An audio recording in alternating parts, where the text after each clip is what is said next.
It's episode 16 of the Exit Philosophy podcast. Richard Griff and Griff is with me. I'm Scott MacArthur. You know me as Scotty Mac. And this is a perfect reminder, or time to remind you, that you can get all of Griff's work at griffsthepitch.com. Griffsthepitch.com provides multiple Blue Jays and MLB columns each week. You get a weekly MLB Power Rankings column. You get Griff's exclusive conversations with some of the game's current and former greats, focused mainly on Blue Jays and Montreal Expos. And you get the Exit Philosophy podcast, which you are listening to right now. Griff, what's up on this suddenly late August morning? Can you believe we're almost to September? Yeah, we're almost to September. We're in episode 16 of Exit Philosophy, and it still takes us a half hour of setup to get going because we still haven't figured out all the finer points of being broadcast journalists. I thought you would know more than I did because of your years on radio, but apparently you just went to studio, sat down, stood up, and left. Well, hold on a second, though. Hold on a second. I thought that half an hour we spend before we hit record was just like, hey, what's up? You know, we text all week, but I'm actually seeing you face to face. You're seeing me face to face. I thought we're just shooting the shit, man. I thought this was our opportunity to catch up. How's life? Blah, blah, blah. And you're making it sound like we spend a half an hour trying to figure out where the electrical outlet is. Well, don't diss us like that. I just end the preamble session because I can feel my head about to explode, and I think we should finish the podcast before that happens. It wouldn't be a good look. Anyway, well, let's get. You're in the same place you have been for 2 weeks in a row. That's very unusual. What's up with that?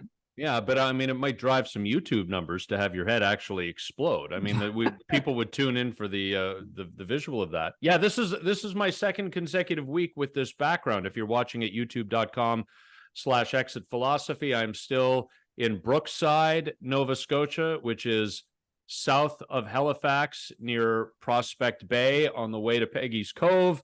I'm here for the rest of the month of August before I move up to Bedford, which is in the Halifax Regional Municipality. I suppose where I am now is also considered to be in the HRM, but I will be moving again on September the 1st, and then there will be a different background. But yeah, I've been out and about. I went to Mahone Bay on the way to Lunenburg, and then went to Lunenburg, and those are two really fun towns. This week, I'm going to St. John, New Brunswick tomorrow, so that would be Tuesday, August the 22nd. I'm going to spend a couple of nights there, and I'm going to go visit a friend in St. Andrews, which is further west of St. John, on the Bay of Fundy, near the Maine border. So busy week ahead, and I'm just booting a boot, enjoying the Maritimes. And in between all that, paying attention to the Blue Jays, because that's basically what we're talking about. Yeah, well, I mean, the split against the Phillies and then 2 out of 3 against the Reds, Griff, which, I mean, let's be honest, it didn't start warm and fuzzy on Friday night when and correct me if I'm off here, your former colleague at the Toronto Star, Brett Kennedy? No, no? That's Brendan Kennedy, and that's Brendan, yeah, BK Beaks. Yeah, that was not a good way for the Blue Jays to start the weekend, losing to a scrub left-hander that shut them down, and then having Jordan Hicks give up a game-winning homer to a rookie on a slider, which is not his best 101, 102 mile an hour fastball. So it didn't start out well, but then they bounced back on Saturday and especially on Sunday. So all is right with the world. I mean, it just shows you that the Reds are young, talented, athletic, enthusiastic, playing with house money. No one expected them to be where they are. And the Blue Jays went in there fearing that weekend series because of all those things that they're not. And they managed to win 2 out of 3 because the Reds may still make too many mistakes of youth. And they are going to be good players, but that infield of all rookies, or I believe on Sunday, was just a shit show. It was a debacle. Yeah, and Hunter Green is a great young pitcher who happened to have a very bad day. Well, he's coming back Yeah. his first game back from a long-term injury, and you might have expected that. I mean, I don't think they made him throw his 80 pitches, so at least they had that. They had a plan for him, 80 pitches, and then they just let him hang out there to dry. But the thing that's alarming, again, even in that moment for the Blue Jays, is that against Hunter Green, they had 24 at-bats, 29 total bases, so 5 home run. And then the bullpen comes in with lesser names than Hunter Green, and they go 0 for 16 with a walk over that. I mean, the killer instinct that you need to have in a deep run into October still is sort of iffy. I mean, I don't see it a lot. And that, to me, is an intra-game example of what they don't have. Okay, so then I'll work with you off of that point that you make, and I'll turn it around and I'll ask you a question, and you just give me your honest answer. I mean, what else are you going to do? There's no point in lying, but I'm setting this thing up. What do you expect, Griff? What do you expect to be different from this offense over the next 6 weeks? Is it 5 weeks, 6 weeks to early October, the end of the regular season? Not only just what do you expect to be different, what indication is there that things will be different off of the 4.5 months of the regular season that has been played that we can assess? Obviously it's a huge deal that Bo is back. Bo's their best hitter. Bo is their leader. Bo is the heartbeat of this team. Bo, I think, is his authentic self out there on the field, both in terms of skill set and in terms of the flair with which he plays when he's at his best. And authenticity may come up a little bit later on in this conversation as it pertains to this franchise more broadly. So that's a good thing that Bo's back. But I don't know what we've seen in 4.5 months indicates that there's some great progression coming in the next month and a half. Why should we believe that at this point? Well, I think that off the first 4.5 months of the season, you're correct. But in the perspective of history, I'm going with Bo. Just came out of nowhere in September last year. He was having a decent season, came out of nowhere and carried the team from September, even before the days before September, to the end of the season. And if that's his history, and then from what we've seen in him coming back, and if his knee holds up and everything's good, I could see that happening again. I could see the catching situation returning to 2022 norms with Jansen and Kirk both doing a good job defensively, and then both stepping it up a little bit offensively and returning to what they had been. I'm a little worried about Matt Chapman at third base. Vlad, I'm not sure whether we want to go history-wise with Vlad, but at some point, this 24-year-old man-child has to step up and become the player that everyone's expecting. Somebody on this team has to become J-Rod, has to become Julio Rodriguez, who's carrying the Mariners. The Mariners are a swing and miss. The Mariners were, for the first 4.5 months of the season, the same team as the Blue Jays. So a lot of swing and miss, home run or nothing. A good pitching staff. Their rotation is younger, but it's similar in terms of giving you 6-7 innings. And I think the Jays bullpen is better than the Mariners bullpen.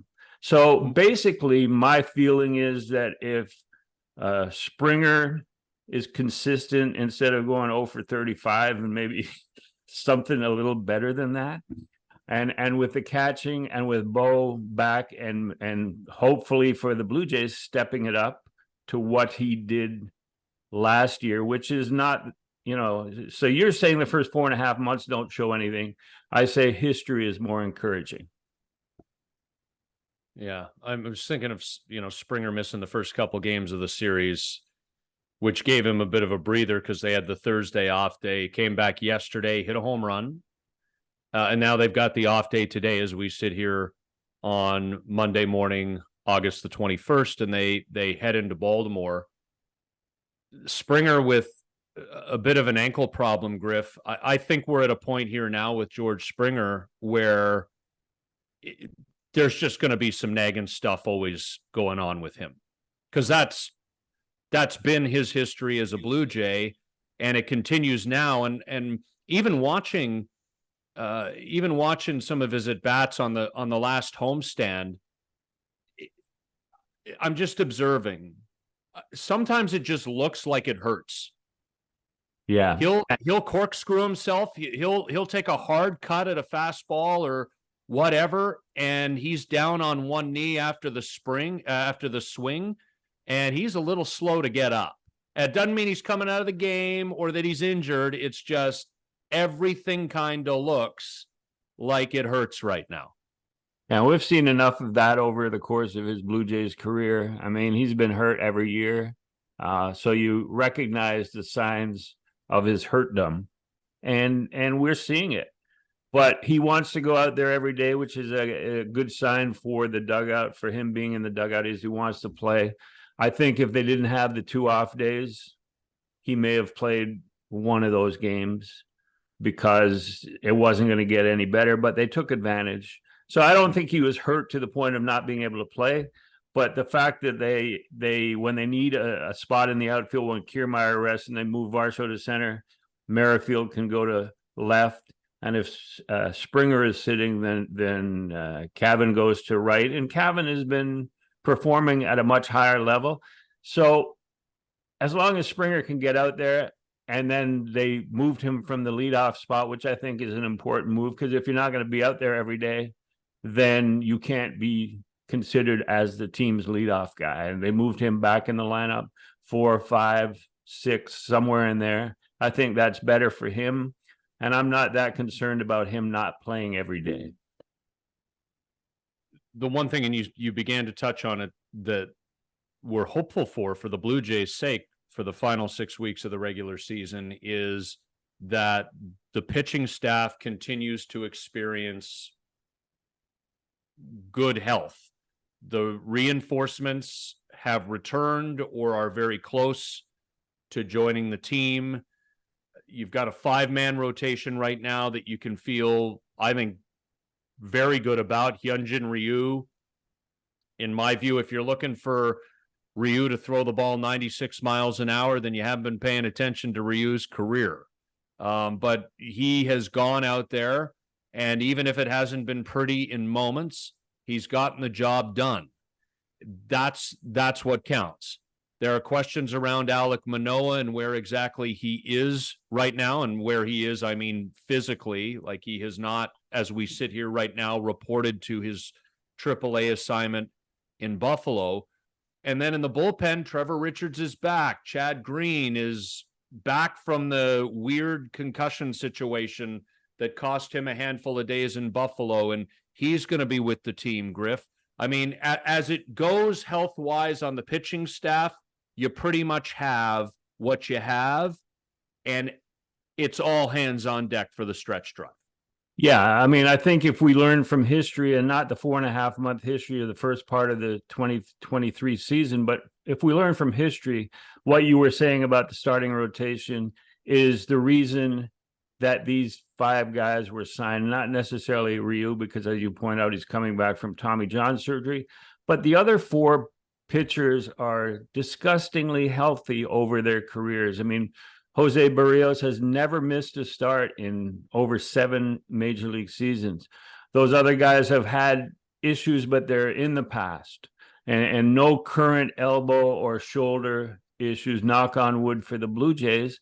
But that's one of the reasons that they were signed. They're spending $84 million on their 5-man starting rotation. And that's the most money that they've ever spent. That's the most money. There are teams in baseball that are spending more total money on the rotation, but they have front end guys. I think Gosman at 21 million this season is the highest paid starting rotation guy. So they're between 10 million, which is Kikuchi, and 21 million. And so they obviously believe that the rotation was a key, and it's a marathon. The rotation is like the Kenyans in the marathon. You can win a short series with the sprinters from University of Alabama, Birmingham, but you're going to win the marathon with the Africans, with the Kenyans, and that's what the Blue Jays rotation is. Tune into a special episode of the Exit Philosophy podcast on Thursday. I won't be here, but Griff will break down the entire track and field team for the University of Alabama, Birmingham. Shot put first, and then he'll get into the hurdling and running events. But the last point about the pitching staff, other than the bullpen being deep and ready for a stretch run, is that Alek Manoah has no place on an October pitching staff this season. Nope. So the fact that he hasn't showed up to Buffalo yet, and we don't know why, but if there's an injury in the rotation, I think Bowden Francis is the guy that would step back up. He pitched 3 innings. Every time out there, he's pitched well. He's been representative. He's got 3 different pitches that he can throw for strikes. And Alek Manoah is not ready for that role. And so if he's not ready for that role, he's not ready for a bullpen role in October. So he has no place on a playoff roster for this Blue Jays team. Yeah, and I do think things come up at times during a season, Griff, which I think can be distracting to a clubhouse or something that is overly talked about. Maybe the clubhouse tries to keep the noise outside the doors, but the media brings it inside because they ask players questions, or the dog and the general manager, or the manager wanting updates each and every day. I don't think that's going to be the case here with Alek Manoah. I mean, I think that the appropriate opinion to have on Alek Manoah is that he could very really be the 2021 and 2022 guy, or he could also very really be the 2023 guy, or, and this is more opinions than opinion, he may, as he progresses in his career, be a guy who's somewhere in between the top 3 finisher for the American League Cy Young Award and the guy who completely bottomed out this year. I still see him, if he can put everything together, as a top end of the rotation type, if not a 1, then a 1A or a 2. But over the next 6 weeks, to your point, that is not even a conversation now. Like, it's time to just shelve that. Let 2023 be what it is, and go with your best for the stretch drive. He is not going to find some magic solution to whatever it is, or whatever the things are that have gone wrong this year. I think the Blue Jays would be very happy if in 2024, coming out of spring training or at some point during that season, Alek Manoah turned into a Chris Bassett level pitcher, not with 9 pitches in his repertoire, but that type of mid-rotation 2A or 3 type pitcher. I think they'd be thrilled with that. And if he could maintain that through his career, I think that a clear sign of the miscalculation the Blue Jays had this season is having him pitch on opening day when Kevin Gosman was available and should have been the guy. Okay, but you don't believe that Alek Manoah starting on opening day was the cause? No, for hell all no. what But followed. it was just a sign of that they miscalculated how far along he had come in his maturing process and in his major league stardom. Okay, so you're saying this was a setback year, but not a debilitating career-ending year. So you're saying emotionally, as a young player, he might not have been there yet, even though he was a top 3 Cy Young Award finisher last year, and inarguably had been dominant for the better part of his first 2 seasons in the big leagues, and that he may have interpreted the opening day start as a reward for the offseason that had been as well, which maybe he needed, like Vladdy did after the 2020 season. He needs to learn to adjust some offseason stuff. Like you're saying, he might have interpreted all of this as, this is my reward for being awesome all the time. Well, that's clear because of the number of endorsement contracts he got as a third-year player, and also the fact that MLB Network had him tagged to do a Tuesday morning regular spot as their analyst of the AL East or the AL or Major League Baseball. And at that stage of his career, I mean, how can you take that as a young player as anything else but a recognition that you're a star? Well, I have to say, Griff, I don't have a problem with that because I mean, he was mic'd up at the All-Star game having a conversation with John Smoltz at Dodger Stadium in 2022, right? Like, this guy was that good. Yeah, well, like he pitched to a sub 500. Yeah, but like, he pitched to a sub 500 OPS against right-handed hitters for a full season last year. That's unbelievable. But if I jump off the back of a bleacher and land, I don't hurt myself. But if I've built myself up to a much higher level and jump, I'm going to break a leg or something, you know. And like, he had a long way to fall. And don't call it a sophomore jinx, because his sophomore season was part of what made him who he is. Call it a junior jinx, you know, using the analogy of U.S. college levels.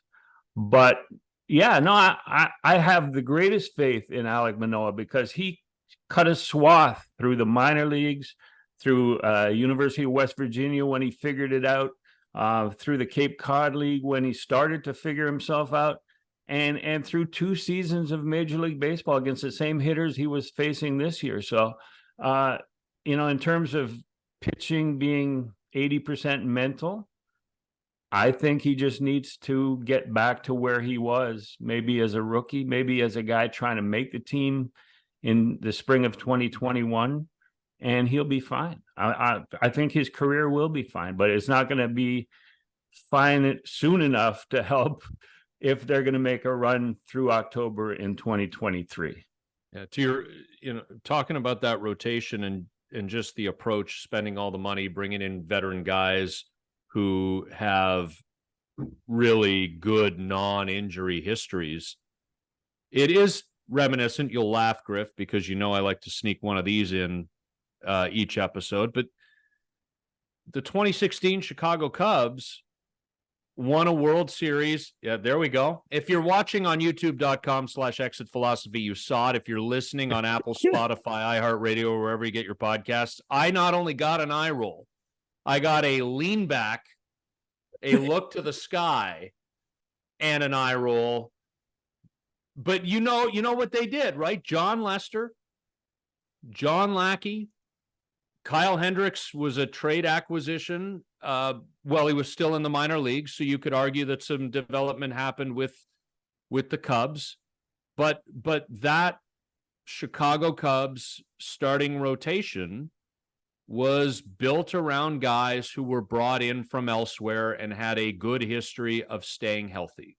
And they did that year, and obviously it took them deep. The difference for the Blue Jays right now is that the offense, which theoretically and on paper should be more damaging than it's been, hasn't been, and the Cubs could bop the baseball and take walks and do all of those things 7 years ago.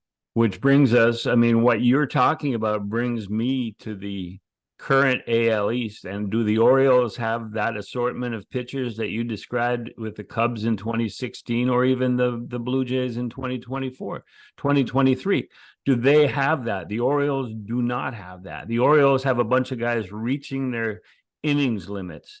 And then they got Jack Flaherty. And what has he ever done? You know, that's their veteran guy, and Kyle Gibson.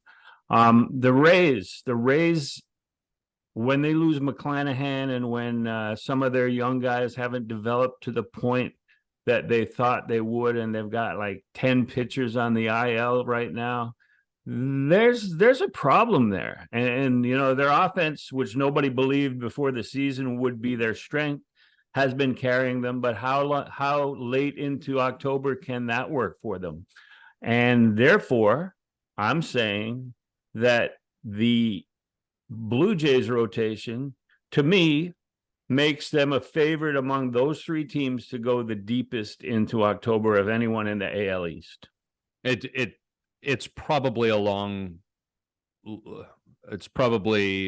shot now to win the division. But yeah, I looked at the Orioles. You got to get the Orioles' remaining schedule, and there's a lot of tough series coming up. So, well, I will say this, and the problem with me riding the Orioles wagon is that suddenly I'm going to sound like an Orioles fan, because you love to do the thing, Griff, where you play in series against above 500 teams, below 500 teams. Yes. You could add another one. The Baltimore Orioles are not going to play an American League team from here on out that has a better record than them.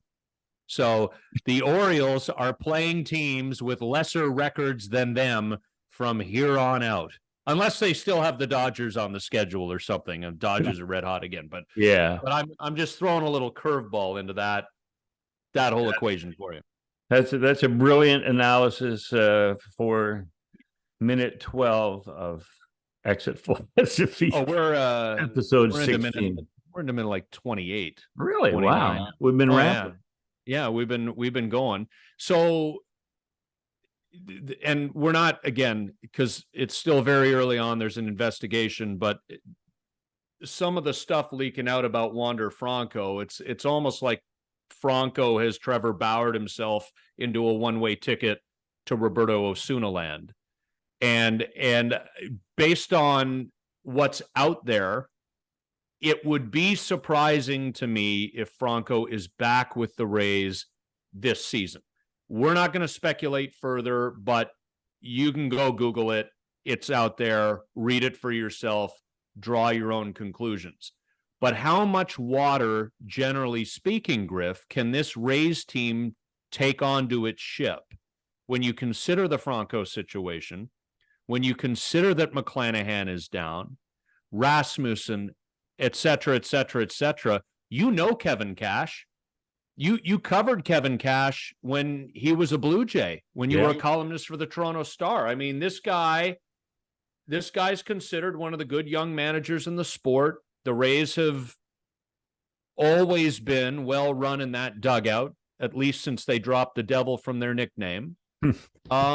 You know, he's got a hell of a challenge on his hands here with a team that, by its regular season record as we sit here today, is probably destined for a playoff spot. How deep a run, we don't know, but they will probably be top 6 in October. Yeah, with McClanahan out, I mean, they really needed a pitcher like Tyler Glasnow to step up and be Bob Gibson down the stretch. But that's not happening, and I watched highlights of a Glasnow start the other day, and he's struggling like any other young pitcher, except he's much better looking than those guys. But, you know, other than that... Well, and he's come back. He's back this year off of Tommy John, right? Yeah, there's another guy who was down. Yeah. And they got 3 or 4 starters that they were counting on at spring training to open the season in the rotation. And that's why people were thinking this would be a step backwards for the Rays, except nobody was counting on their offense stepping up, and Yandy Diaz and Rosarena and all of that assortment of young hitters all of a sudden stepping up together and carrying them. But you know, they're still winning games, but I don't see it happening much less, especially if Wander Franco is out. And just one point on Wander Franco, every team has analysts of social media, people who are specifically keeping track of mentions on social media or use of social media by minor leagues, starting at the minor leagues, even starting before the minor leagues on potential draft picks. And I do not believe that it's possible that the Rays would have signed Wander Franco to that long-term deal if they had any inkling that something was going on of this nature. So it must have just come up, just popped up, and it's a sad situation. But your comparison to those other players that have been set aside for periods of time, I think that's pretty accurate. I'd be surprised if Wander is back this year also. Yeah, I mean, Franco's situation is different from Bauer's and Osuna's in terms of what is alleged to have happened in the Franco situation, but it's a comparison because we're talking about star players who, in Osuna's and Bauer's cases, are both pitching in Japan right now, and there's no indication that either of them are coming back to this side of the ocean anytime soon. And Roberto Osuna is still a young man. Like he was 20 years old in 2015. He's still got a couple of years to go till he hits 30. So they're playing their primes of their careers elsewhere. The Paul DeJong situation, Griff, getting DFA'd as Bo Bichette returns from his knee injury. You and I were talking, I think it was 2 weeks ago, because Davis Schneider had his big breakout debut weekend at Fenway Park, and it led us to say, well, what's going to happen when Bo gets back? Because somebody's going to have to go out, and the speculation we had at the time was that it might be Santiago Espinal, although Espinal's found a few hits in his bat, and Espinal is a guy, when all else fails, ignoring the error he made in Wednesday night's game against the Phillies, which Vladdy also could have picked, that ground ball that turned that 2-out ground ball that turned a 4-3 Blue Jays lead into a 5-4 deficit on the way to an 8-4 loss. But Espinal's a guy who can play the two up the middle infield positions and third base pretty well. So he's a utility guy for you. And he found some hits, like I said, in his bat. Davis Schneider's not playing as much as maybe we thought he would, but still shows pop when he does. Bo's there now. Kevin Biggio's found some hits in his bat, and he hits left-handed, so there's value in that. You look around and you go, Paul DeJong hadn't done anything here, and I will give credit where credit is due. Mark Shapiro, Ross Atkins swallow their pride and just cut bait. Right, but there were no future plans for DeJong anyway beyond this season, so you just cut bait now. Just didn't work. Yeah, when we were talking about Santiago Espinal, it was coming off that Dodger Stadium play where he just didn't even look to home plate with the winning run racing around, or the tying run racing around from second base, and that was the start of his issues that created a situation where you think he might be the guy being sent out. Davis Schneider, after going 9 for 13, went 1 for 13 in his next segment of at-bats, but it took longer. He didn't play every day.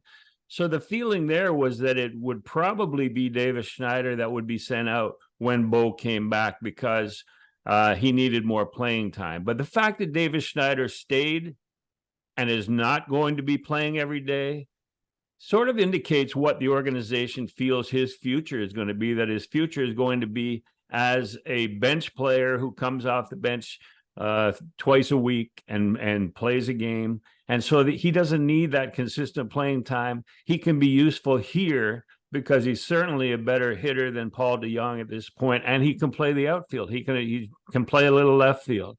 Paul DeJong, his slash line was 068 cubed, which means that he didn't get any extra base hits. He didn't get any walks, and every number was the same, which is ridiculously horrible. And he didn't look comfortable. He didn't look like he was hanging around with anybody in the dugout. He would come up to the plate, and you could see it in his eyes, even on television, that he knew he was not going to get near that high fastball, and sometimes missed it by a full foot. So credit the Blue Jays, as you point out, for having the balls to get rid of a guy that wasn't going to help them. And Paul DeJong, half his remaining contract, according to Derek Gould in St. Louis, half of his contract for 2023 was being paid by the Cardinals, half by the Blue Jays. and he had two option years with buyouts of $2 million and $1 million, and that was being paid by the Cardinals. So there wasn't, other than ego and showing that you made a mistake, admitting that you made a mistake, there wasn't much of a downside in letting Paul DeJong go, because he wasn't a part of this. He wasn't a part of the picture from spring training on. He was like the odd guy out in the clubhouse, and they did the right thing. But I don't even think that's a deal that gets made unless Bo gets hurt. Yeah, it was the day after Bo got hurt, and they had probably, it was deadline day. Yeah, they had probably been mentioning DeJong and probably not that enthusiastic about acquiring him until that moment. And when you look at what the Jays had to give up for him, a guy named Matthew, whatever, Svanson, yeah. Matthew Patrick, that's my two sons, so he had something going for him anyway. But yeah, he's a 24-year-old, and he topped out at high A and wasn't even in the top 50 prospects for the Jays. So they didn't give up much. It's not costing them much, and they did the right thing. And I'm surprised because sometimes they don't. Can you offer some insight? And I'm going to be clear about this.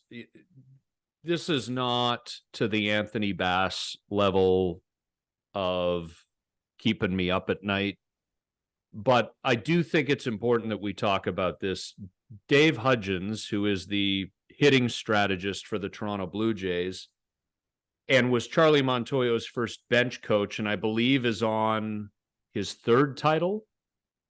Yep. In his 4 seasons, because was he not the assistant hitting coach and now he's the hitting strategist? It whatever it is, it's a bunch of funky words put together.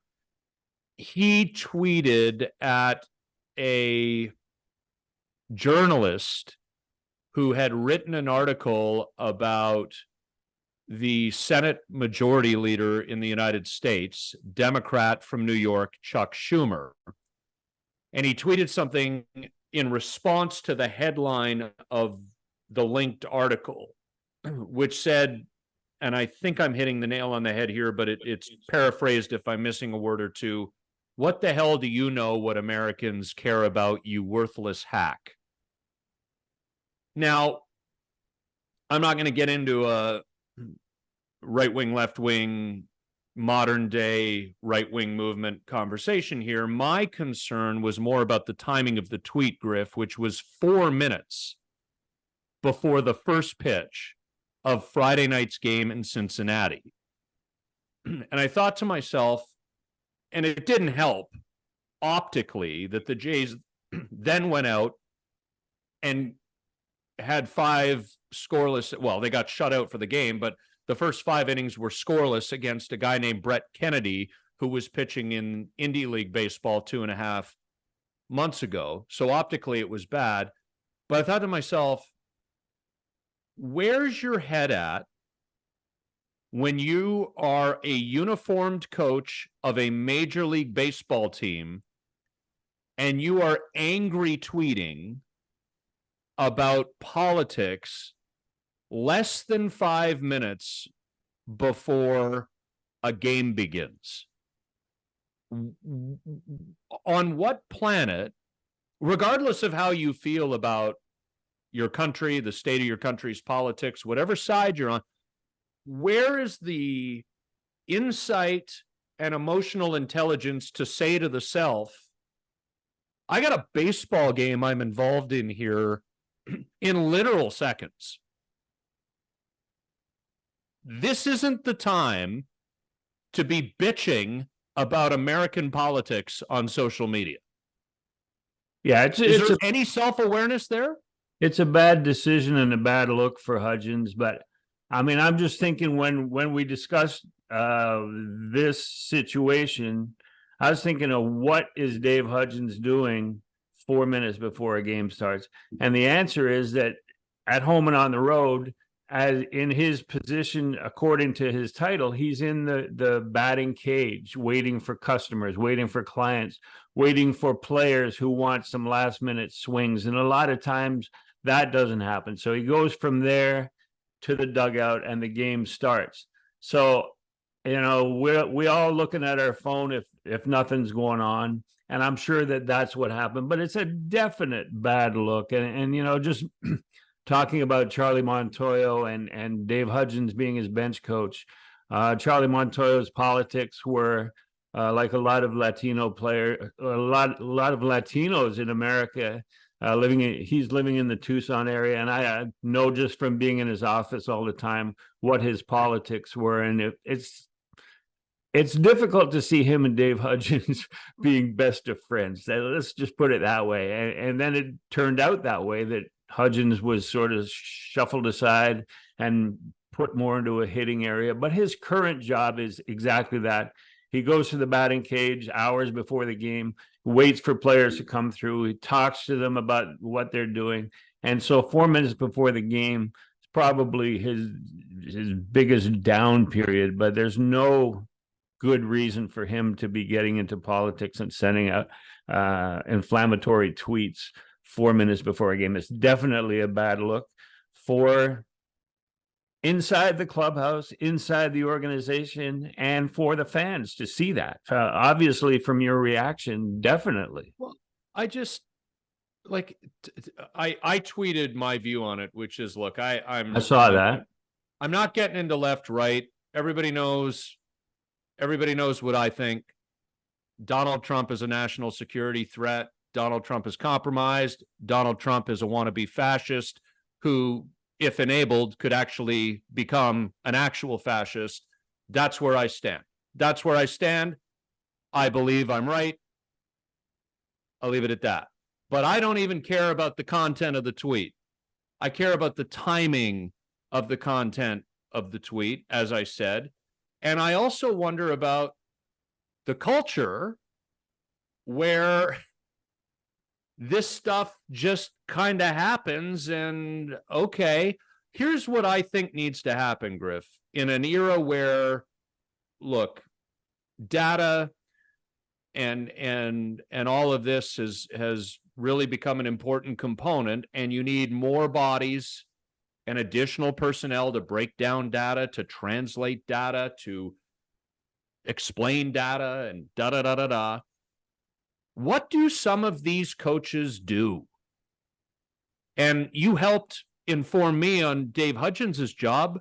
I see Gil Kim spitting sunflower seeds. What does Gil Kim do? What does major league coach mean? Now, it is a title that John Schneider had when he first came up to the big leagues after a very long and successful minor league managing career. And we now know that he, in his very early days as a major league manager, has a record well above 500, dating back to last year. I mean, obviously, there's been some early success for John Schneider. He's not out of his element. He's a fit. So I'm not saying Gil Kim can't be another one of those, but I look around sometimes and I'm like, if you've got the time to be doing this, maybe you're superfluous. Am I wrong? I on the weekend in the home series against the Cubs, I was looking at the list of their coaches, and it used to be that you would know all the coaches because they played in the major leagues or were high minor leaguers. One of them was always a friend of the manager, and he coached first. And there were others that were good at their craft, but they had previous playing experience. I looked at the list of Cubs traveling uniformed in the dugout guys, and I had no idea who like 8 of the 11 were. And that's what analytics does. It brings people in. Like Gil Kim played at Vanderbilt. He was a player in college. But Vanderbilt's a baseball factory. And you need to be a smart human being to go to Vanderbilt. Yeah. So he was working, I'm just using Gil Kim as an example, not a specific what's he doing in the dugout. But he was running the show at the Dunedin player development complex for the minor leagues. Then he went in the dugout, and then he stayed in the dugout because they were adding all of these positions. And he organizes the schedule for each day, sends it out to all the players the night before so they know if they're playing, so they know what time they have to be there, so they know what time the buses are going. And he does that. And in the dugout during a game, he makes sure the sunflower seeds aren't poisoned, I guess.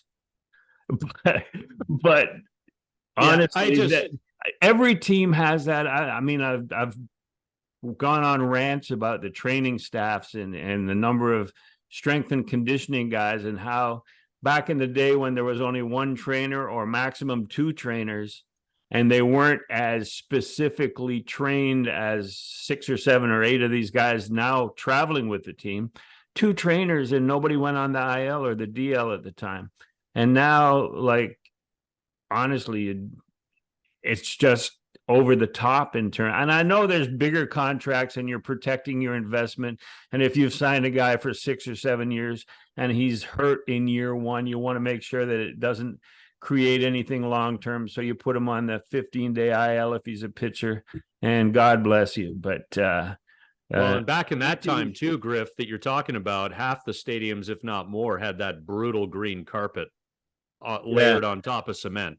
1979, Montreal Expos won 95, and I know you hate to hear of all this Montreal Expos stuff. Expos won 95 games. I love it. I believe, not I believe, I know that Chris Spire was the only player in 162 games placed on the IL for 15 days, and that was surrounding the All-Star break, and so that he could fly home for the birth of a child. Named Justin? Or no? No, it was not Justin. It was one of his other children. I checked that out. I just wanted. Oh, did you? Yeah, I wanted to talk to Justin about it when he was a Blue Jay, but it wasn't him, so I never got around to that. But yeah, one disablement and 2 trainers, and I think they used a lot of hot rub and bandages, and that was how they kept them on the field. And you know, obviously things have improved and players are bigger, faster, stronger, but at what cost? You know, they're pulling muscles that they're pulling obliques and muscles that players in '79 didn't even know about. So, yeah, I never heard of the adductor muscle until Dominik Hasek, because I was up in Ottawa at the time, and Hasek playing for the Czech Republic in the 2006 Olympics. And then he came back to Ottawa, and they were supposed to win the Stanley Cup that year. That's pretty much the only reason he came play for the Senators, and had this adductor injury that just never got better. And he just didn't play for the Senators again.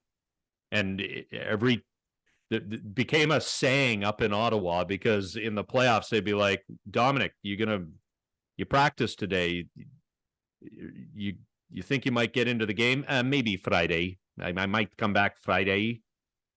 It's funny how we start the conversation with Dave Hudgens and we end up with Dominik Hasek. There we go. We are very global. We are very global here. We want to do some shout outs as we wind things down. Mine is less happy, so we'll shelve that. But Griff's Riffs today, a very happy birthday to your daughter, Kelly. And you have a fun story about how she became a huge baseball fan, which I just would have assumed was a requirement in the Griffin household. No, she was far from a big baseball fan, because she felt like she was ignored because I coached Matthew and Pat through their youth, and she was not athletic. You know, I'd go see her play a little soccer now and then. So she told me that one day, and it was the day before I was leaving for Pittsburgh for the 2006 All-Star game. And just out of the blue, I said, "Oh, yeah?" She said, "You ignore me all the time. You don't care about me." I said, "Oh, yeah? You want to come to the All-Star game with me? I'm driving." So she went, "Can I bring a friend?" I said, "Yeah, sure." So she brought her friend Alyssa, and Kelly was 20 and Alyssa was 19. And as my bid for Father of the Year, I made sure that they went out and found phony ID that said they were 21 before they came with me. And so we could go for a beer. And that's how it turned out. I slipped a couple of times and I didn't call Kelly by her ID name in a certain bar. But Eileen. Pretty much. And like it was a great weekend. It was after the home run derby, I went and joined them. Kelly and Alyssa, and they were talking to Manny Sanguillen at the post at the Monday night party on the river, one of those rivers, the Allegheny, I believe. And then they went to the game on Tuesday night, had the worst seats in the house. It was a BBWA issue. I bought them from them. And they were on the far reaches of the new stadium, up in the corner. And Trevor Hoffman gave up the game-winning double in the bottom of the ninth, or the top of the ninth. And so I had to rewrite a story. And as I'm writing, as I'm cracking my knuckles, getting ready to go, the phone rings, and Kelly from the upper deck goes, "Dad, I love baseball." And I just had a big smile, wrote a great story. We went to a bar afterwards because they had their ID. And the owner bought us around because we stood up and sang the Canadian anthem, and then told us what an asshole Ben Roethlisberger was, and that Sidney Crosby was a nice boy, but he wouldn't drink because he wasn't old enough. So we drove back, and since then, Kelly has been a road companion on road trips, especially to Montreal. And she's loved baseball more than she's loved. And she even went to help out the Ottawa Blackjacks in the new basketball league.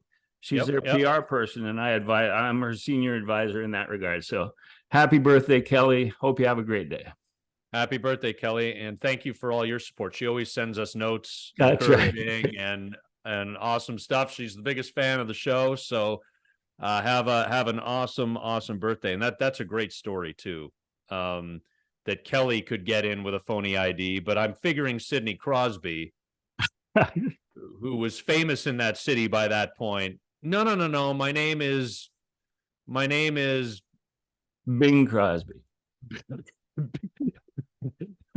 Have a holly jolly Christmas. Is that his song? I'm dreaming of a Burl white Ives. Christmas. Okay, Burl I'm Ives, dreaming of white Christmas is Bing, right? That's Bing, yeah. I'm sure it's here by knowing who Burl Ives is. Yeah, Burl Ives. Oh God, I don't know. Melekiliki Maka, is that Bing Crosby as well? Don Ho. Oh, is it? I don't know. It sounds like you Don. don't know. I'm thinking of Lampoon's Christmas Vacation, right? The Chevy Chase scene where he's staring out the window at the new pool. And anyway, what's your shout out? Well, yeah, I just want to send some love to a mutual friend of both of ours, Griff, Paul Hollingsworth. You and I typically record. Of course, I'm an hour ahead of you on Atlantic time, which is not really relevant to anybody listening or to the podcast or watching, but we typically record a little later in the morning than we did today, because that affords me the opportunity to attend Paul's father's funeral, Al Hollingsworth. And he is a legend out here in Nova Scotia, in particular, the Maritimes in general. He is a member of the Nova Scotia Sports Hall of Fame, and had a very brief opportunity to meet him about 5 months ago in another very sad situation, which was at his wife's, Paul's mother's, funeral. She passed away in March, and Paul and his family also mourned the passing of one of Paul's sisters about a calendar year ago now.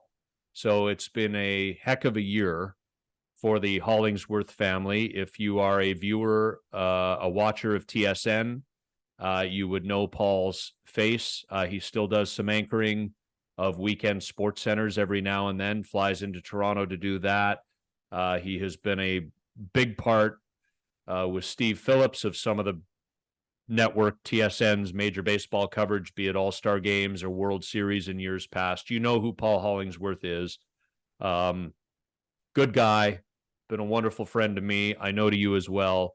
And it's been a really tough year for that family. So I just want to send some love and a shout out to Paul and Tamara, their kids, and the entire Hollingsworth group. Thanks, Scotty. Could you offer my condolences when you go to the funeral? I appreciate I will. it. Thank you. Yeah. Yeah.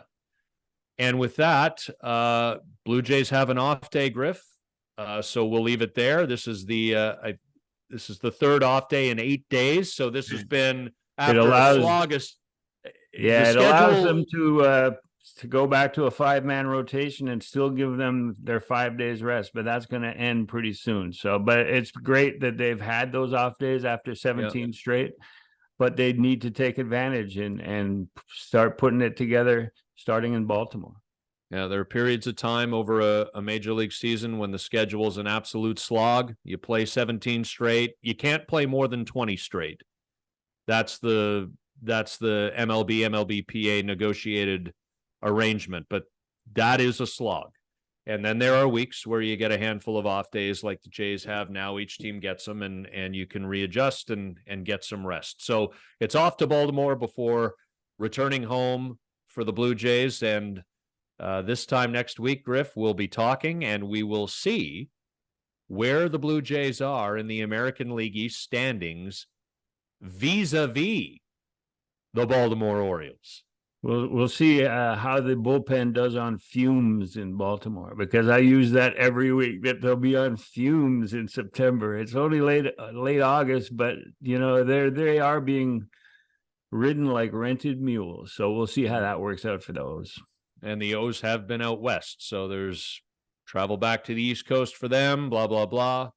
We'll see how the series goes. Good for the Blue Jays that Bo Bichette is back. That was, other than the 2 wins against the Reds over the weekend, the best news of the last few days. And with that, we'll put a wrap on episode 16 of the Exit Philosophy podcast. Remind you one more time that griffsthepitch.com is where you can get all of Griff's work, multiple weekly Blue Jays and MLB columns, a weekly MLB Power Rankings column, exclusive conversations with some of the game's current greats and certainly some of the former greats, with focus on the Blue Jays and the Montreal Expos. And you can get the Exit Philosophy podcast posted each week at griffsthepitch.com. Give it a subscription and you get all of Griff's content. Have a wonderful week, and we will chat next Monday. Thanks, Scotty. Thanks, everyone.